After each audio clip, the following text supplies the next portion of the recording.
Some promises aren't written down. They're whispered from the dying lips of a man bleeding out in the dirt. Elias only wanted to live quiet on the edge of nowhere until a wife on a black horse rode in, carrying both a blood-soaked past and a future no man dared face.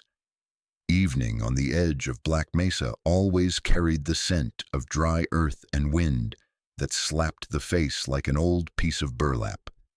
Elias Boone was splitting firewood behind the house, each stroke of the axe landing with the thud of a heart that hadn't heard another voice in a long time. 9 years now since the cholera took his wife and little boy, Elias had lived alone in land as barren as cold ash, a corner of the West so harsh even the wolves thought twice about it.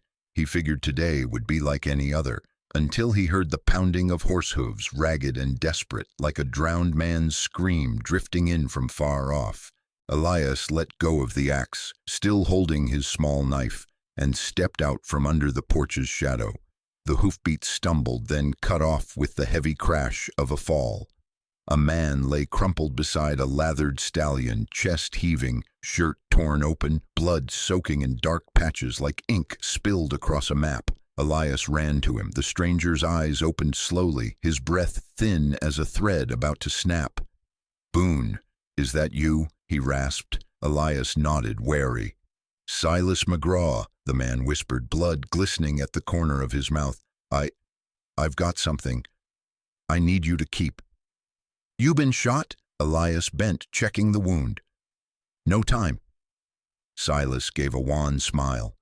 "Listen to me, Boone. Someone's coming. They won't spare you if you choose wrong." Silas pulled a small leather pouch from his coat and shoved it into Elias's hand. It was heavy, not money, something metal inside, hard-edged, cold as ice. "Give this to Addie," Silas said. "My wife. She's special.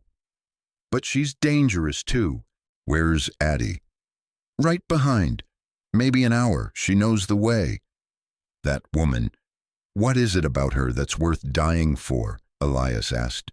Silas gripped his sleeve, sudden strength in a dying man's hand. "She knows too much about them, about the rot in this whole system. All you have to do is keep her alive." Elias stayed silent. For 9 years he'd kept his distance from people. His trust had been crushed like a newborn mouse in the palm of God, and now a stranger was handing him a woman, and the troubles of the whole world with her. "Not sure I can help her." "You don't need to be sure, just promise." Silas's voice was already thick with the dark. Elias looked into those eyes, fracturing like ice on a spring lake. And he nodded. "Good." Silas let go, lips moving with some word too faint to hear. Then he died. No blame, no pleading. Elias dragged the body up to the porch, laid a hide blanket over it, and turned toward the road winding through the eastern pass. The wind had shifted, and from far away the hoofbeats were coming back. He tightened his grip on the leather pouch. Inside was a promise to the dead. Out there was a woman he had never met, and in between, the man himself, Elias Boone, a man who had thought he had nothing left to lose. The sun had dipped behind the cliffs, casting long shadows over the valley floor. The light turned copper, then rust, as Elias Boone stood by the dead man's body, watching the east. The air held that kind of silence you only found in the high country, where even the birds hush up when something's coming. Then he saw her. She rode out of the dust like a figure from a fever dream. Her horse was a tall, lean black mare with fire in its hooves. The woman on its back sat straight, even regal, but her dress was torn, one sleeve ripped clean off, and dried blood crusted at the hem.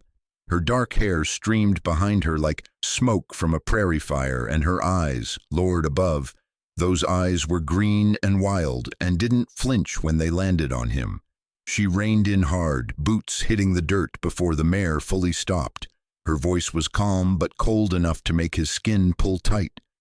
"Is he dead?" Elias nodded. "About an hour now." She walked over without hesitation and knelt beside the body. No tears, no wailing, just placed a hand gently on the man's chest, her lips moving in a whisper too soft to hear. Then she stood, brushed the trail dust off her skirt, and looked Elias over like she was measuring wood for kindling. "He tell you who I am?" "Said your name's Addie," Elias replied, thumb brushing the edge of the pouch in his pocket. "Said folks want to hurt you, said you're dangerous." Addie's mouth twitched, not a smile, more like she'd heard a joke she was tired of. Silas always had a talent for understatement. Her eyes shifted to the horizon. Elias followed her gaze. Dust plumes curled over the ridge like smoke signals. "How many men can you handle, Mr. Boone?" Elias stiffened. "How many should I be worried about?" "All of them." She moved to her saddle, pulled out a lever-action rifle, checked the chamber like she'd done it 1,000 times. No wasted motion, no fear either, just grit and rhythm. "They've been trailing us 3 days. Silas figured we'd shake 'em in the canyon, but..." The sound of distant hoofbeats rolled in like thunder on a dry wind. "They ain't far." "What do they want?" Elias asked. Addie didn't answer right away. She walked past him toward the cabin, rifle at the ready, then turned just enough to speak over her shoulder. "Same thing everyone wants when they look at me." She paused. "To own me." That hit Elias like a slap in the ribs. He looked at the body again, Silas, still and quiet under the blanket, and felt the weight of the promise burning in his coat pocket. He hadn't asked for this. Hell, he hadn't asked for anything in a long time. But trouble had a way of finding a man who tried too hard to live clean. "There's a root cellar behind the cabin," he said, pointing. "You can hide there while I don't hide." Addie took position behind a support post near the porch, raised the rifle to her shoulder, and lined up a shot toward the approaching ridge. "Neither should you, unless you want them to burn this place to the ground." Elias swallowed. His boots felt like they'd rooted into the porch. The hoofbeats were louder now, closer, the kind of rhythm that didn't stop till something bled. He squinted toward the riders. 5 men, all on dark horses, wide-brimmed hats pulled low, long coats, the kind of posture that said they'd drawn iron before and slept easy after. "They'll want to talk first," Addie murmured. "They always do." "Then what?" She looked at him then, really looked, like she was peeling him open with just her gaze. "Then we find out what kind of man you really are, Elias Boone." And in that moment, with firelight fading and death galloping closer, Elias knew the quiet life he'd clung to for nearly a decade had just come to its end. The 5 riders crested the ridge, just as the last rays of sun bled out over the black mesa. They moved in tight formation, like a pack of wolves who'd tasted blood before and were looking for seconds. Dust curled around their horses' legs, and the silence they carried was heavier than the rifles slung across their backs. Elias stood by the porch post, sweat beading on his neck despite the evening chill. Addie had already melted into the shadows near the water trough, her rifle leveled, finger light on the trigger. She didn't breathe heavy, didn't blink much either. The lead rider raised a hand, and the group halted about 50 yards from the cabin. He dismounted slowly, deliberately, the way a man does when he knows everyone's watching and he likes it that way. "Evenin', friend," he called, voice smooth as worn leather. "Name's Royce Kane, U.S. Marshal. I reckon you seen a woman come through here. Dark hair, green eyes, rides a black mare." Elias stepped forward just enough to make it look like he wasn't hiding. His hand rested on the butt of his Winchester. "Can't say I have," he said. "Ain't seen much of anyone lately." Kane smiled. It wasn't the kind that reached the eyes. It was the kind that meant someone else was about to bleed. "That's so," he said, nodding toward the dirt. "'Cause them tracks say otherwise. And that fella lying next to your woodpile sure looks like Silas McGraw to me." Behind Elias, Addie didn't move, but he could feel her watching, like a coiled spring waiting to snap. "You mind if we come take a look around?" Cain asked. Elias didn't answer. Instead, his thumb stroked the safety of his rifle like a prayer bead. Another man rode forward, this one younger, meaner looking, with a scar down his cheek and twitchy fingers. "Let's not do this the hard way," Cain said, voice still calm. "The woman's wanted for murder, multiple counts. Judge in Santa Fe. 2 deputies shot 'em all, cold blood." Elias glanced down at the dirt, heart pounding. $6,000. That's what Cain would offer next. Enough to rebuild the barn, replace the cattle, enough to forget. "She's lying to you," Cain added, like he could read Elias's thoughts. "Whatever tales she spun, it's a lie. That's what killers do. They lie." A breath beside him. "Addie, he was taking bribes," she said quietly, only for Elias to hear. "Selling verdicts to the highest bidder. I had proof. Then why not take it to the law?" Her laugh was bitter as cold coffee. "He was the law, owned the sheriff, half the damn circuit. I tried doing it right. Got Thomas killed for my trouble." "Thomas?" Elias asked. "My first husband." Silence fell again, thick as dusk. Then Cain called out, louder now. "Hand her over, Boone. Ain't gotta be messy. We take her, we go. You even get to keep the reward." Elias felt the weight of the pouch in his pocket, the promise to Silas, the fire in Addie's voice when she said, "I don't hide." He looked out at the 5 men on horses, their faces hard, their guns loose in their holsters, and for the first time in a long while, Elias Boone didn't feel alone.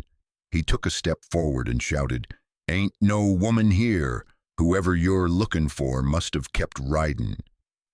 There was a beat of silence, like the whole mesa was holding its breath. Cain's smile died. "I was hoping we could do this polite." His hand shot up, and the first bullet splintered the wood inches from Elias's head.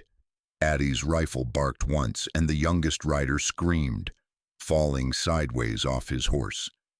Gunfire lit up the twilight. Elias dove behind the chopping block, heart thudding like hooves on dry earth. The air filled with smoke and the sharp scent of gunpowder. Beside the porch, Addie reloaded with smooth, practiced hands. She wasn't firing to kill, she was firing to keep them moving, keep them ducking. "They'll burn us out," Elias shouted between blasts. "Then we better make damn sure it takes 'em longer than they think," Addie called back. Another shot rang out, clipping a rain barrel, water spilling into the dirt like blood. Elias ducked lower, teeth clenched. He had spent 9 years hiding from the world, but now the world had come to his door, and it wanted a woman he barely knew and everything she stood for, and somehow, against all reason, he was ready to fight for her. The night broke loose like a kicked hornet's nest. Gunfire cracked through the canyon like thunder, bouncing off stone and timber. Elias Boone crouched behind the old chopping block, wood chips and dust in his teeth, the Winchester hot in his hands. Somewhere behind the barn, Addie fired in clean, steady rhythm. No panic in her shots, just cold calculation. She moved like someone who knew how fast a man could die, and had made peace with it long ago. "Cover left," she called, low and sharp. Elias turned just in time to catch one of Cain's men circling wide, thinking he could flank the cabin. Elias fired once, clipped the man's hat clean off, and the bastard scrambled back like a spooked coyote. For a moment, there was quiet, except for the ringing in Elias's ears and the pounding in his chest. He peeked around the block, spotted Cain behind a boulder, barking orders.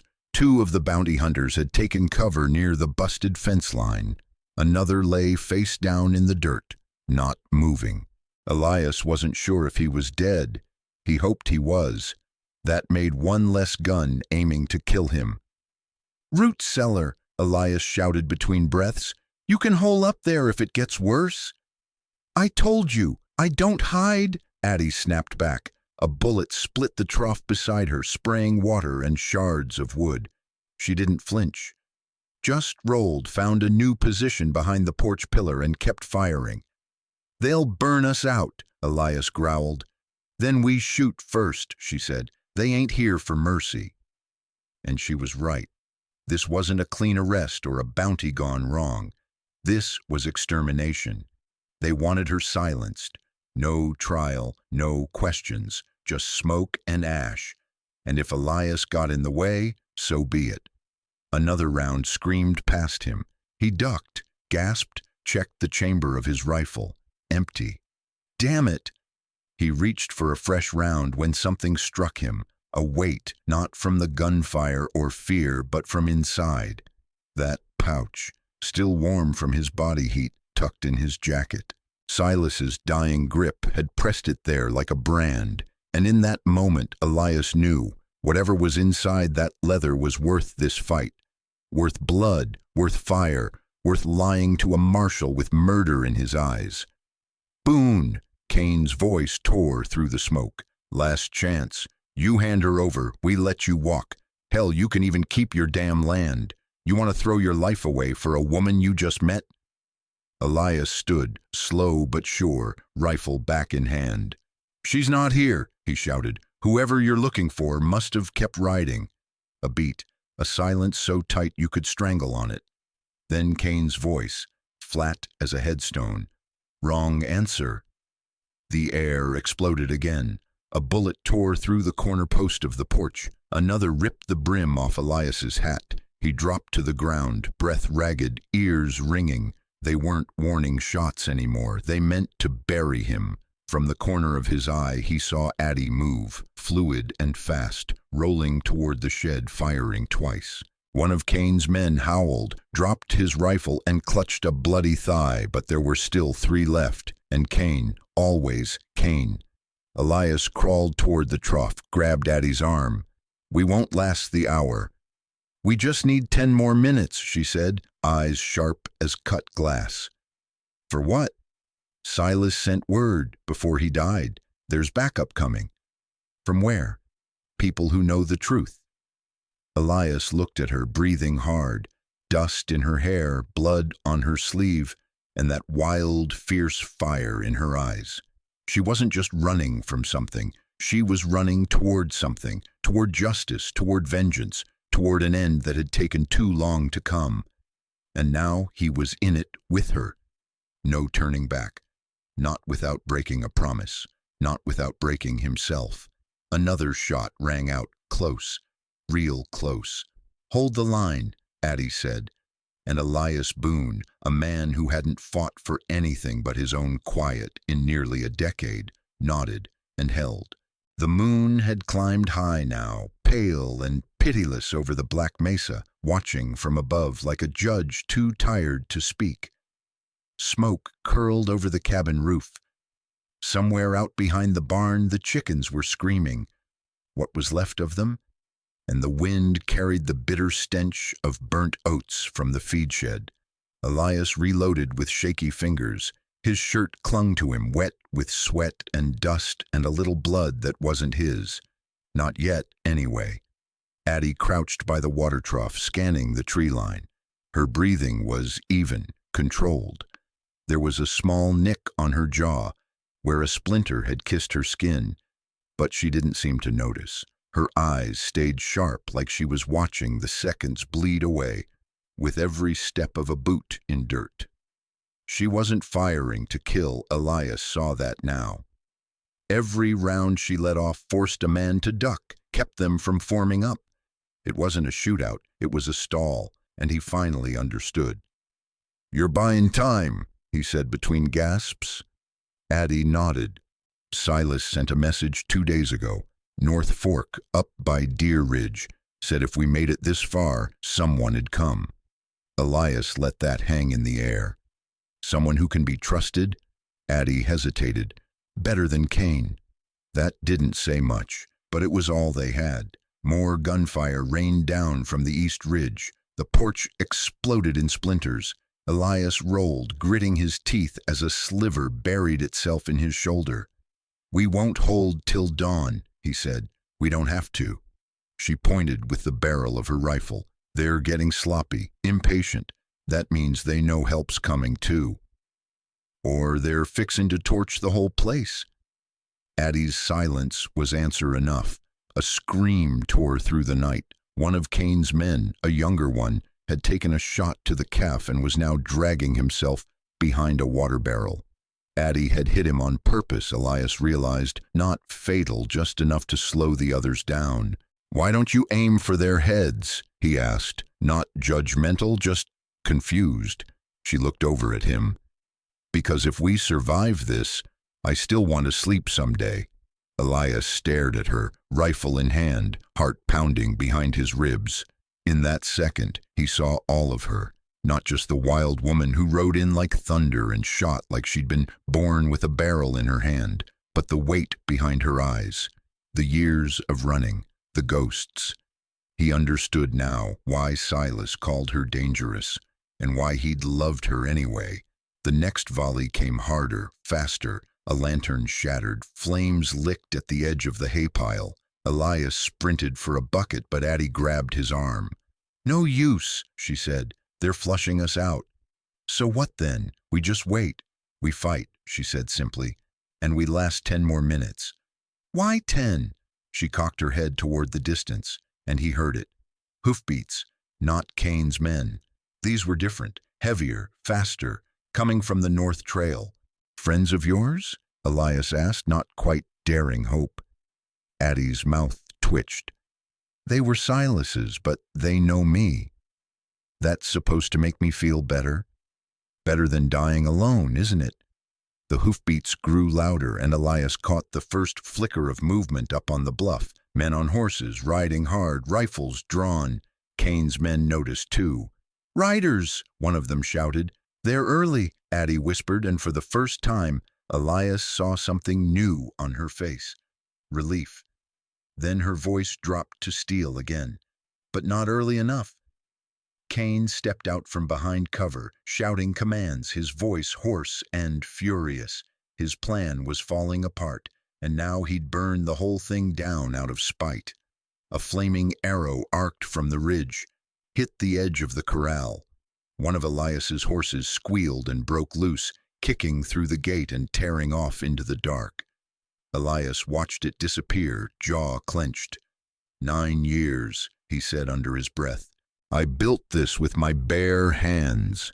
Addie touched his arm. "Then let's make sure it's not the last thing you ever built." The new riders came thundering down the hill, gunfire exploding around them. Elias grabbed his rifle and stood beside her, and they held. They held like the last 2 nails in a burning crossbeam, like people who had finally found something worth defending, not because it was perfect, but because it had been chosen, because some promises, hell, some people, were worth the fire. The new riders came in like a hammer from heaven.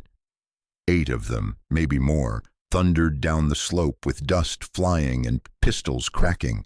The lead man rode high in the saddle, silver hair shining in the moonlight, a long coat whipping behind him like a flag of judgment. Elias ducked instinctively as the firefight erupted in full. Bullets sang past his ears. Cain's men broke formation, scattered like dry leaves in a gust. The tide had turned, and every man on that ridge knew it. Addie didn't move. She stood tall beside the porch post, her rifle cradled but not raised. The fire behind her cast long shadows across her face, making her look like a ghost come home for reckoning. The silver-haired rider dismounted and shouted, "Marshal Royce Cain, by order of the territorial governor, you're under arrest for conspiracy, obstruction of justice, and attempted murder." Cain spun toward the voice, gun half raised, but too slow. His own men were backing away now, uncertain, eyes darting between the riders and the flames. Elias felt his knees weaken, not from fear, but from the sudden shift, like stepping onto solid ground after months of drifting. Cain's mouth twisted into something dark. "What the hell is this?" The silver-haired man, Marshal Harlan Price, walked forward, slow and steady. "This," he said, "is justice catching up." "You think you can stop this with papers?" Cain barked. You think this is over? No, Price said, nodding toward Addie. She's the reason this ends tonight. Kane's eyes locked on her, then flicked toward Elias, and for a split second Elias thought the man would surrender. But snakes don't kneel, they strike. Kane reached. Addie fired. The gunshot cracked like a tree splitting in winter. Kane staggered backward, clutching his arm. His pistol clattered to the dirt. He didn't fall, but his face drained white. Still breathing, Addie said coldly. Your kind always does. Two deputies hauled Kane to his knees and slapped irons on his wrists. Another collected the surviving bounty hunters, all of them sullen, beaten, and suddenly very quiet. Price approached Elias, nodding once with the weariness of a man who'd seen too many lines crossed. You Elias Boone? I am. You have something for me? Elias hesitated, then reached into his coat and pulled out the pouch Silas had left him. He handed it over, the leather damp with sweat and blood. Price opened it carefully. Inside was a small ledger bound in cracked cowhide. Names, dates, amounts, all scrawled in tight handwriting, proof of years of bribery, rigged verdicts, and disappearances. Price exhaled slowly. This ledger, he said, just blew the roof off half the damn territory. Addie leaned her rifle against the porch. Her hands trembled slightly now, the fight gone out of her shoulders.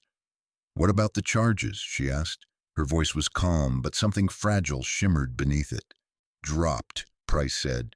All of them. Morrison's dead. Died of a heart attack 3 nights ago, but not before confessing to everything. Addie blinked. Then why were they still chasing me? Because dead men can't testify, and you're the last living witness. Elias felt the breath leave him. So it had never been about justice. It had been about silencing the only voice left that could speak truth with teeth. Price tucked the ledger away. Silas died getting this out. Man had guts. He had more than that, Addie said softly. He had faith. The fire had died down now, but the damage was done. Elias's barn was half ash, his tools gone, one horse dead, another missing. Price looked around the smoldering wreck. You'll be compensated. Territory owes you more than lumber. I don't want their money, Elias said. Price raised an eyebrow. You sure? Elias glanced at Addie. She was staring at the porch rail like she couldn't remember how to relax her hands. I already got paid, Elias said. Got to keep a promise. That's more than most men. Price gave a small nod. Not approval, just recognition. His deputies mounted up, dragging Kane and the others behind them. The wind picked up again, carrying the scent of gun oil and justice long delayed. When they were gone, it was just the two of them. Elias Boone and Addie McGraw, standing among the ruins of a fight neither of them asked for, but both of them finished. She looked at the ashes, then back at him. You lost everything, she said. He shook his head. Not everything. The embers still glowed in the wreckage when the silence came back.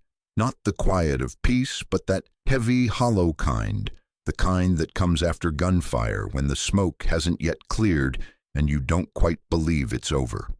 Elias Boone stood barefoot in the ash, shirt torn, eyes tracing the blackened bones of what used to be his barn. The porch sagged from a bullet-ridden beam. The corral gate swung aimlessly in the wind. A dozen small things he'd built with his own hands over the years, lay scattered, broken, burned. The place was gutted. So was he. Addie sat on the edge of the porch, arms resting on her knees, still holding that far-away look like her mind hadn't made it back from the fire. She hadn't said much since Kane was dragged away. Elias didn't blame her. She'd been hunted, doubted, nearly killed. But now that it was over, really over, what the hell was left? She looked up at him, voice dry. You ever wonder what justice costs? Elias walked over, lowered himself beside her. Not till tonight. Addie nodded, jaw tight. Silas died trying to get that ledger out. You lost your barn, your stock, your damn near everything, for a bunch of names in a book. Elias looked out toward the smoking field. The place had taken him 9 years to carve into something livable. In one night, it had all come down like paper in a storm. And yet, "I kept my word," he said. "That's more than I had yesterday." Addie blinked, as if surprised by the simplicity of it. "I can leave at first light," she said quietly, "before anyone comes around asking more questions. Price might have cleared my name, but folks don't forget a woman who shoots a judge. You don't have to leave. I don't have to stay either." They sat in that quiet for a while. The wind whistled through the broken slats of the fence. Somewhere out past the hills, a coyote cried. Elias turned toward her. "Why'd you come here, Addie? Silas could have taken you anywhere." She hesitated, then looked down at her hands, rough, blood-specked, calloused like a ranch hand's. "He said you were the only man he trusted with the truth." Elias shook his head. "He was wrong. I ain't been part of the world in a long time." "Yeah, well," she sighed, "neither have I."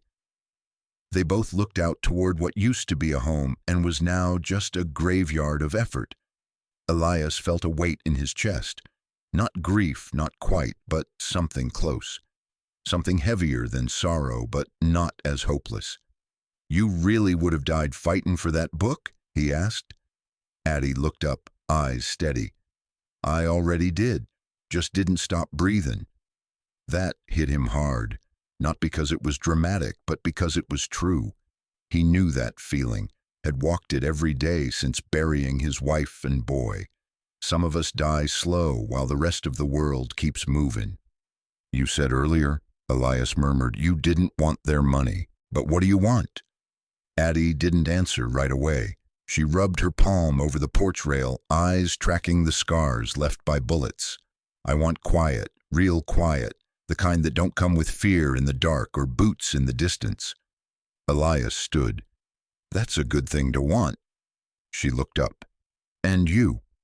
He studied the horizon, where night was pulling over the land like a worn blanket. "I want to believe in something again." Addie rose, dusted off her skirt. "Well," she said, "we've both got some rebuilding to do." They stood there, side by side, two people scorched by different fires, yet somehow still breathing in the smoke. Nothing about them looked like salvation, but maybe that was the point. Sometimes what's left behind is just enough to start over. By morning, the smoke had thinned, but the smell of burnt timber still clung to everything: clothes, skin, memory.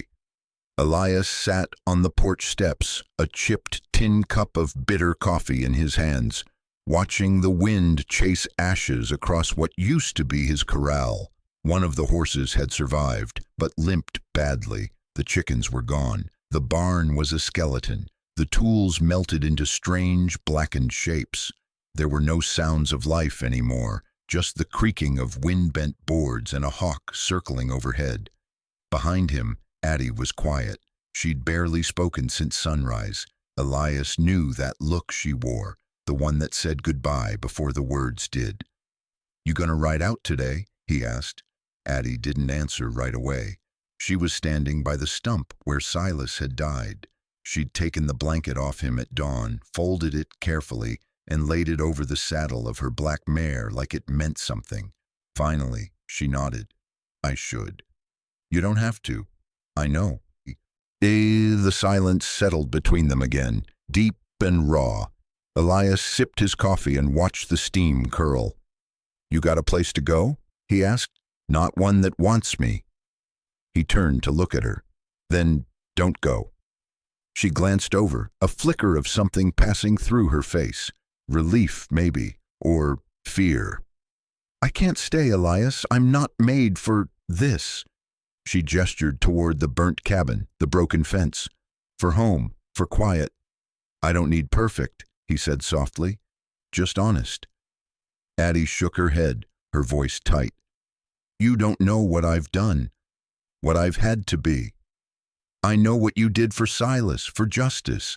I know you stood and fought beside me when you didn't have to." She looked down, boots scraping the dirt. "I shot 3 men in a courtroom," she said. "2 of them never drew first. I just pulled the trigger because no one else would stop the man sitting on that bench." "You regret it?" She hesitated. "No, but I carry it." Elias nodded. "We all carry something. What matters is who helps us set it down." Addie walked slowly to her horse, checked the cinch like she was trying to keep her hands busy. Her back was stiff, but her movements were slowing, uncertain now. "I ain't the kind of woman who rebuilds homes," she said. "I burn things down." Elias stood, stepped off the porch. His voice was low, rough, with truth. "Maybe that's what this place needs. Start over from the ground up, with someone who knows what fire feels like." Addie's hand froze on the saddle horn. He was close now, close enough to see the wear in her eyes, the shadows under her skin. "What did you whisper to Silas when he was dying?" Elias asked. Addie looked at him, startled. He held her gaze. "I saw your lips move, right before he passed." She closed her eyes. Her voice broke, but the words came anyway. "I told him I'd try to live again." Elias reached up and rested his hand over hers on the saddle. She didn't pull away. "Then try here," he said. "We'll learn together." For a long moment she didn't speak, didn't move. The only sound was the wind brushing over the mesa. Then she stepped down from the saddle. Not with grace, not with certainty, but with the slow, careful weight of someone testing the earth beneath them for the first time in a long while. She looked at him, eyes shining with something close to fear and something even closer to hope. "I don't know how to be anyone's wife," she whispered. Elias smiled, soft and weathered. "Good. I don't know how to be anyone's husband." She huffed a breath that might have been a laugh, then looked around at the ruin. "Well," she said, her voice steadier, "we'd better start figuring out how to build again." And in the shadow of everything they'd lost, something quiet and good began to take root. They began with nothing but charred boards and splinters of faith. Elias and Addie worked side by side through the dry, unforgiving days, sleeves rolled, sweat clinging to their backs, hands raw with effort. The land hadn't changed its mind about being harsh, but it watched them now like it was curious if this pair of strays could really make something new out of old ash. They cleared the rubble first. Silas's grave had been moved under a twisted juniper tree near the back fence line. Elias had carved his name into a flat stone and planted Addie's saddle blanket there, folded like a flag.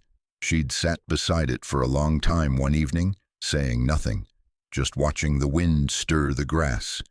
They tore down what was left of the porch, stacking the blackened beams in a pile that Elias refused to burn.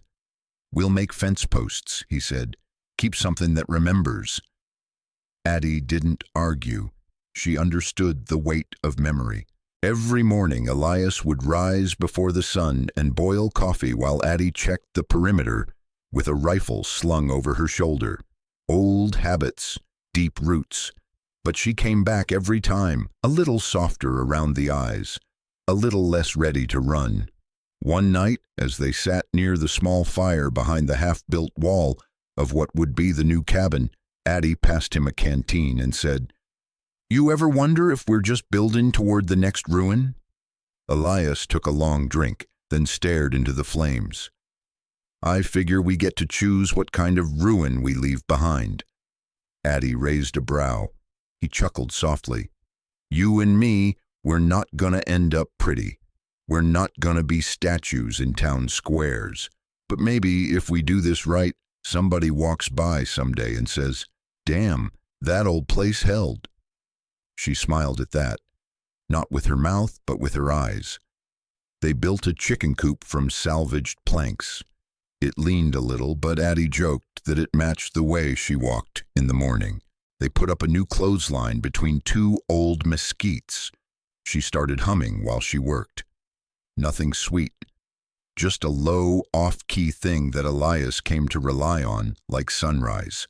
And then one day, she asked him where he wanted the well. He didn't have an answer ready, because in that moment he realized she'd stopped asking when she would leave, and started asking where they would stay. That night he made stew from what little they had, and found a bottle of whiskey he'd buried under the floorboards before the fire. They sat beneath the stars, drinking slow, listening to the coyotes howl from the distant ridges. Addie leaned back against the log wall, eyes closed. "You think it's always going to feel this fragile?" Elias thought about it. "Yeah," he said, "but maybe that's the point. You don't hold on tight to things that are unbreakable. You hold on tight 'cause they are." She turned her head toward him, something unspoken settling in the space between them. "You're not what I expected," she said. "I'm barely what I expected," he replied. They didn't kiss that night. They didn't touch. But when he laid his bedroll down, Addie spread hers beside it, close enough to hear his breath in the dark. And in the quiet, before sleep, Elias whispered the words he never got to say to his wife, to his boy, to anyone. "You can stay." And this time, someone did. The sound came just after dawn, wheels crunching gravel, slow and steady, not in any hurry, but not lost either. Elias was splitting kindling behind the half-framed barn when he heard it. Addie stepped out of the cabin's skeleton with her rifle slung low, wiping flour off her hands from a lumpy batch of biscuits she'd been attempting for the first time in years. They both froze, listening. Not hooves this time, not bounty hunters. A wagon. Elias stepped forward, squinting into the early light, and sure enough, rolling up the trail was a government freight cart drawn by two mules, with Marshal Harlan Price in the seat, his wide-brimmed hat pulled low and a cigar tucked between his teeth. Elias couldn't help the grin that crept up his face. Price pulled the reins and nodded. "Mornin', Boone, McGraw." Addie blinked at the use of her name. No title, no sneer, just her name, plain and fair. Price hopped down, dusted off his coat, then motioned toward the wagon. "Territorial governor sends his regards, and a little restitution." Inside the cart were planks of fresh-milled timber, tools still wrapped in oiled cloth, bags of feed, a small crate of supplies, and 3 rolled bundles of fencing wire. Elias walked over like a man touching a dream, laying a hand on the lumber as if to make sure it was real. Addie stepped beside him, silent. "There's more," Price said, pulling an envelope from his coat. "Official pardon for Addie McGraw, signed, sealed. No more bounties, no more running. You're clear." He handed it to her. She took it with both hands, slow like someone lifting a sleeping child. Inside was a second note. Price tapped it gently. "Commendation, too. Your testimonies leading to more arrests. Judges, marshals, businessmen. Whole damn operations unraveling. You two lit the match." Addie stared down at the letter for a long time. "So it's over," she whispered. "For them," Price said. "For you too?" "I don't know. That depends on what you do next." Elias looked at the supplies, the tools, the raw material of a second chance. He glanced at Addie. "Reckon we'd better get started." Price nodded once. "Foundation first." Before he left, he placed a small leather-bound book on the porch rail. "Silas's journal," he said. "We found it with his gear. Thought you might want it." Addie picked it up, hands trembling just a bit. "I'll leave you to it," Price said, tipping his hat. They watched the wagon disappear down the trail, dust hanging in the morning air like smoke from a fire long put out. Elias turned to Addie. "So, where do we start?" She looked around at the piles of wood, the stretch of land still scarred but no longer bleeding. She took a deep breath, and for the first time, she didn't look like she was thinking about leaving. "Right here," she said, "right now." And they did. They worked until sweat soaked their clothes and their muscles burned. The sun moved high overhead and then began its slow descent. Addie measured beams while Elias hammered. He'd look over sometimes and catch her humming again. Louder now, less like habit, more like comfort. They were building more than walls. They were building a life. That evening they stood in front of the frame of what would be their new home. Stronger, wider, better angled against the wind. Addie leaned against a post, her arms crossed. "You're staring again," she said. Elias smiled, setting down his hammer. "Just making sure this ain't a dream." She stepped closer, face streaked with sawdust, eyes bright with something he hadn't seen before. "Boone." "Yeah?" "Don't you dare wake up." The days stretched long and lean, the way summer days do when there's work worth doing and no one left to fear. By the second week, the cabin had a skeleton, ribs of pine framing the rooms, shadows falling differently with each hour, like the place was slowly learning how to breathe again. Elias nailed shingles one by one, careful and precise. Addie measured, cut, leveled. Her hands were rougher now, stronger too, and her humming had turned into low singing. Old prairie songs she said her mother used to hum when kneading dough. Elias never said a word about it. He just listened.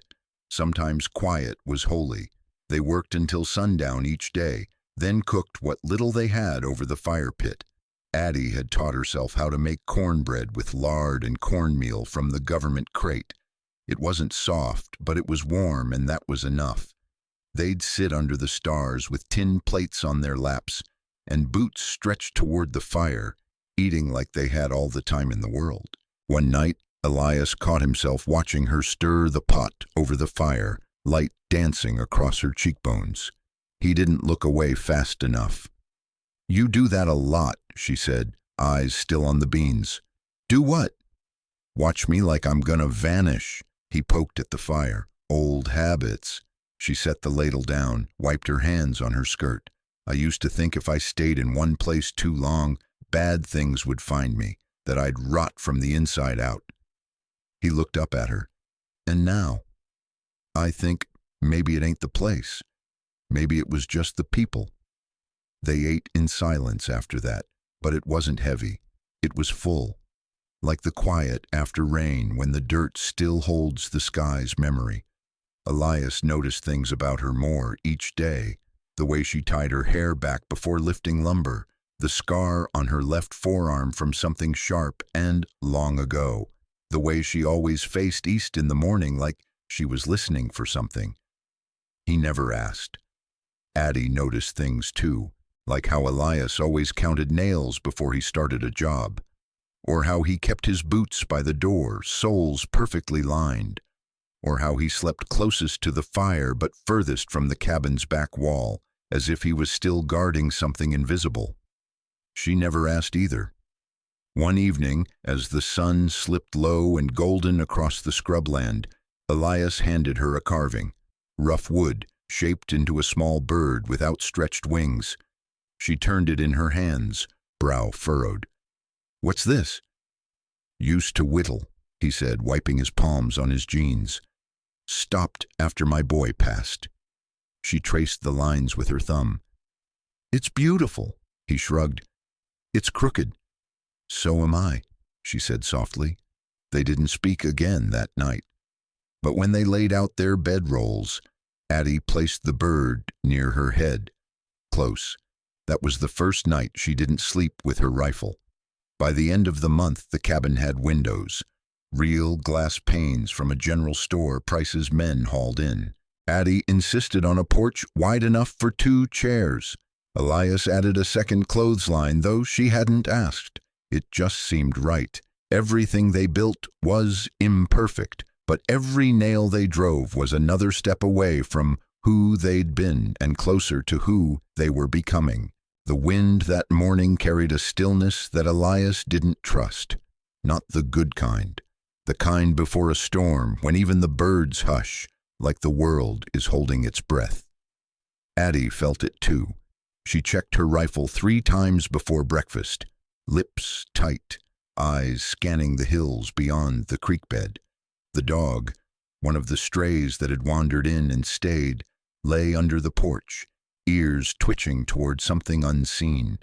They'd been living quiet for weeks, rebuilding, laughing even. Elias had started to forget the sound of his own rage. Addie had begun leaving the bedroom door open at night, but trouble never truly died in the West. It just circled back, slower and meaner. Elias saw the dust first, a thin trail rising beyond the canyon's mouth. 4 riders, maybe 5, no wagons, no flags, just the kind of men who moved like they had nothing left to lose and didn't mind taking yours. Addie stepped beside him, loading a fresh shell with calm fingers. "Could be trappers," she said. He shook his head. Trappers don't ride in formation. They didn't run, they didn't hide. There was no point. The cabin was their line now, their name, their stand. By noon, the riders were close enough to see faces, hard, weather-worn, with guns that hadn't seen a scabbard in weeks. One of them, tall and hunched like a vulture, raised a hand in mock greeting. Addie leaned forward. "I know that one," she said, voice flat. "Name's Boone Sykes. He was muscle for Kane's payroll back in Santa Fe." Elias cocked the shotgun. And now? Now he's looking to cash in old debts. The men dismounted about 30 paces out. Sykes stepped forward, thumbs hooked lazy into his belt. "You McGraw's woman?" he called out. Addie didn't blink. "Used to be. Then you've got something that don't belong to you, and I mean to collect." Elias stepped beside her, shotgun ready. "She belongs to no one," he said, "and you're not collecting a damn thing but lead." There was a long pause. A hawk cried overhead. The wind shifted. Then Sykes grinned, a broken-toothed thing, and raised his hand. The fight was dirty, fast, and loud. Bullets split the porch posts. Elias dove behind the well's stone wall, while Addie took cover by the barn. The dog barked until a shot rang out, and silence took it mid-howl. Addie moved like smoke. One shot dropped a man behind the water trough. Elias clipped another through the thigh before reloading behind a shattered barrel of feed. Blood darkened the dry dirt. The scent of gunpowder swallowed the air. When it was over, 3 lay dead. 1 crawled away into the ravine. Sykes stood last, gun dropped, arm bleeding, snarling through cracked lips. "I'll come back," he spat. "No," Addie said, leveling her rifle. "You won't." The shot echoed up the hill and didn't stop echoing for a long while. They buried the bodies at the edge of the property under the cottonwood trees. Addie didn't cry, neither did Elias. But that night she sat beside the fire, cradling the dog's collar in her lap. "They'll keep coming," she said, "I know. You still think we can build a life here?" He poked at the fire. "Only one way to find out." She looked at him, really looked, and for the first time in weeks, she smiled. Not because she was safe, but because she finally believed in something that might be worth defending. The storm broke 3 days later, not the kind with bullets and vengeance, but the kind that scrubbed the land clean. Thunder rolling like distant drums, rain so heavy it blurred the pines into ghosts. It soaked the ashes where blood once dried, turned graves to mud, and left the world smelling like pine sap and second chances. When the clouds lifted, the mesa glowed, and Elias Boone asked Addie McGraw to be his wife. He didn't kneel. There was no ring, no speech prepared.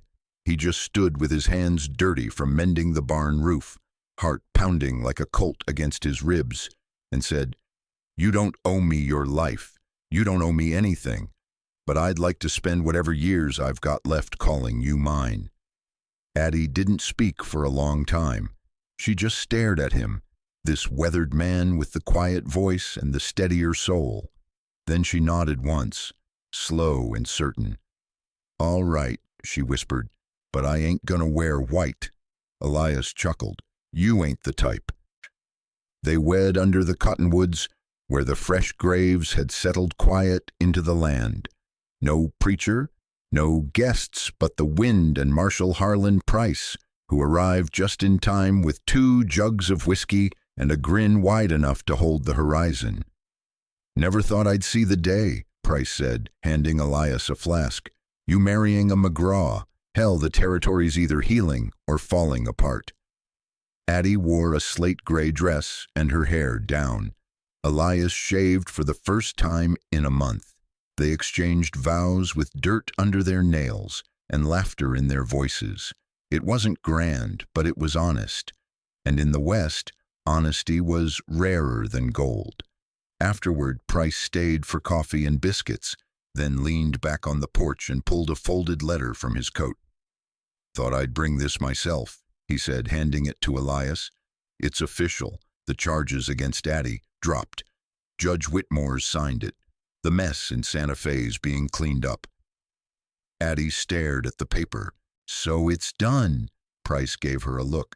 "The law says it is, but folks remember things. Or they think they do. Just be ready." Addie nodded. "We are." That night they sat side by side on the rebuilt steps, lantern glowing soft between them, fireflies rising in the grass. The ranch looked different now, less haunted, more like a home someone had fought for.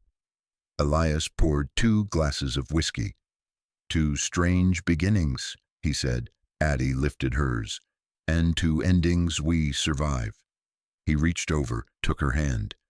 And in that moment, no guns, no fire, no fear, just 2 souls battered but breathing, the West felt quiet again. Like maybe, just maybe, it could hold peace. Even here, even now. By fall, the wind had changed.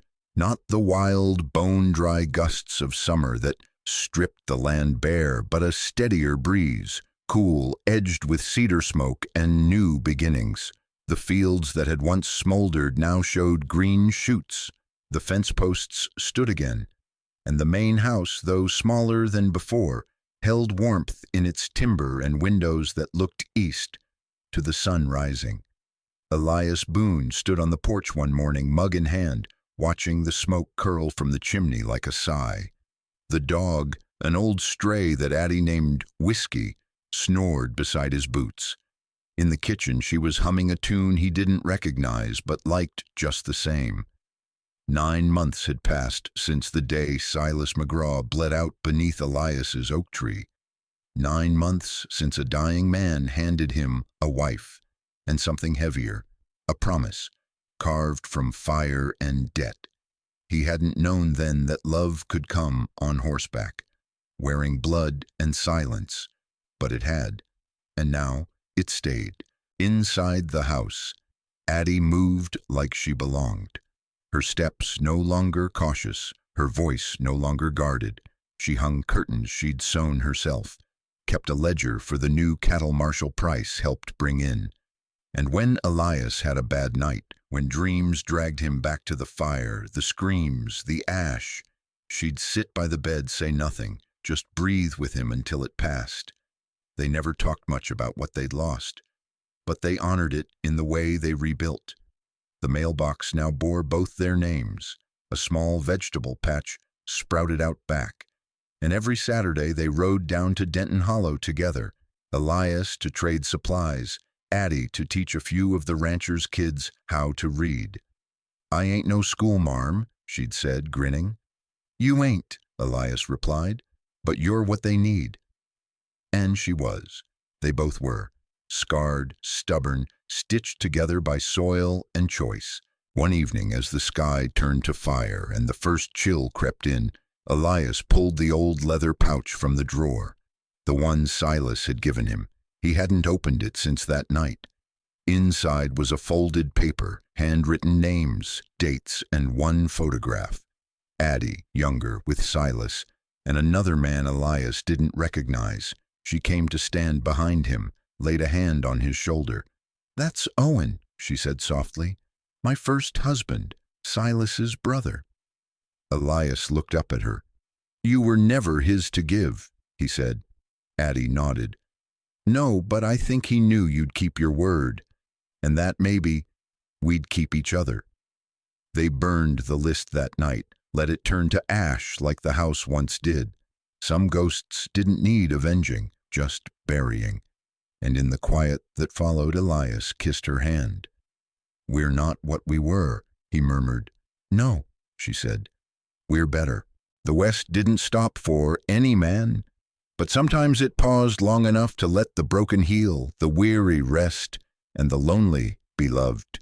From a dying man's promise, something rare had grown.